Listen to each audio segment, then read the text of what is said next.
Have you ever wondered how banks work? Most of us use the banking services to varying degrees, either for protecting our savings, borrowing loans, or for other monetary services.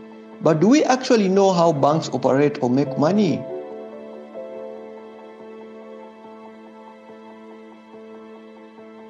Like many, I grew up thinking that banks make their revenues from borrowing out the money we save with them, then get profits from the interest. I mean, that's what myself and many others were taught in school. Well, to a greater extent, that's true. Banks make money from interest. It is a straightforward transaction. They take money from depositors, pay them interest, then lend money to borrowers to receive interest. And as long as the interest received exceeds the interest paid, the bank is happy and profitable, right? Well, yes, in principle, that's how it's supposed to work. But in today's economic situation, that's not the case, as we will find out by revisiting some of the banking history.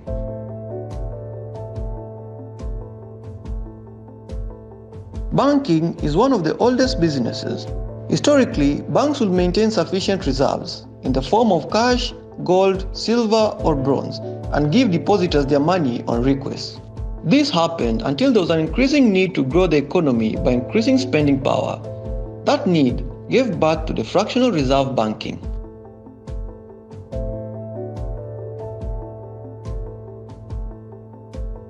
Fractional reserve banking is basically a concept that allowed people to deposit their silver and gold coins at Goldsmith, where they were given promissory notes in exchange. The promissory notes were later accepted as means of exchange, and the holders used them in commercial transactions the same way they would have used money.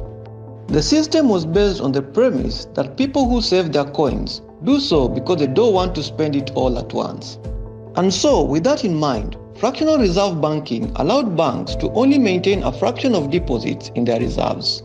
In today's context, if the reserve requirement is 10%, a bank with $1,000 in deposits only has to maintain $100 in reserves and loan out the remaining $900. And it's actually through the loaning system that banks make most of their money, and not through interest, as many of us thought.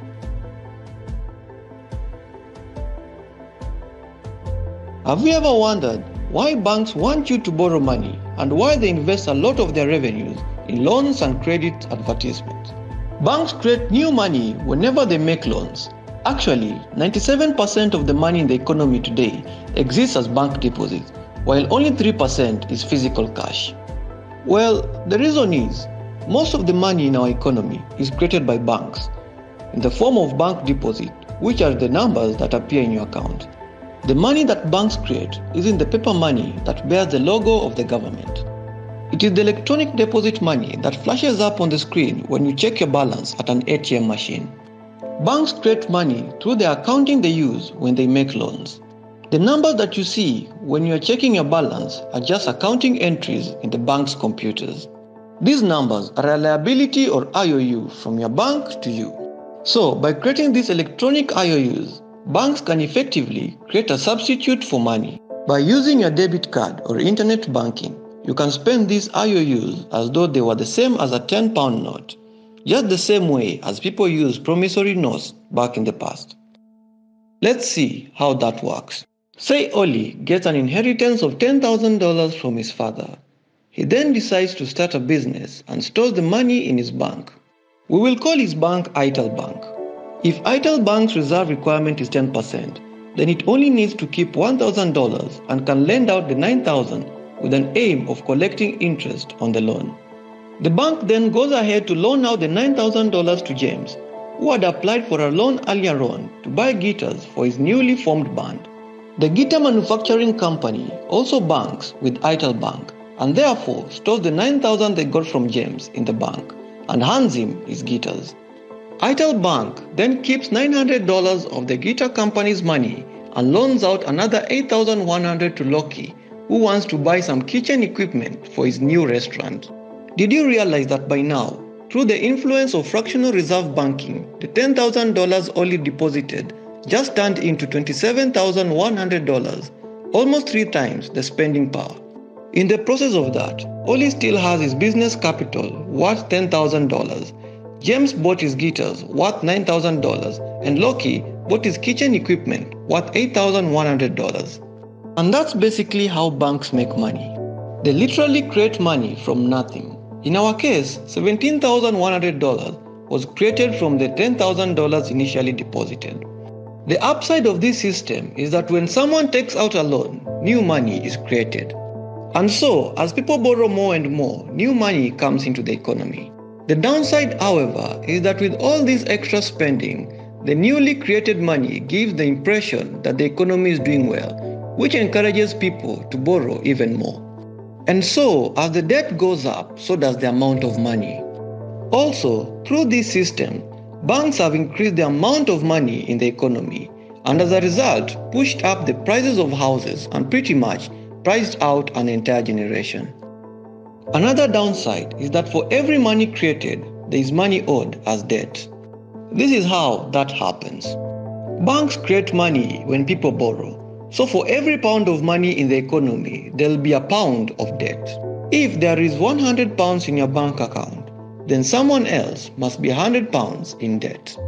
And that only means that across the entire economy, there will be as much debt as money. On to another downside.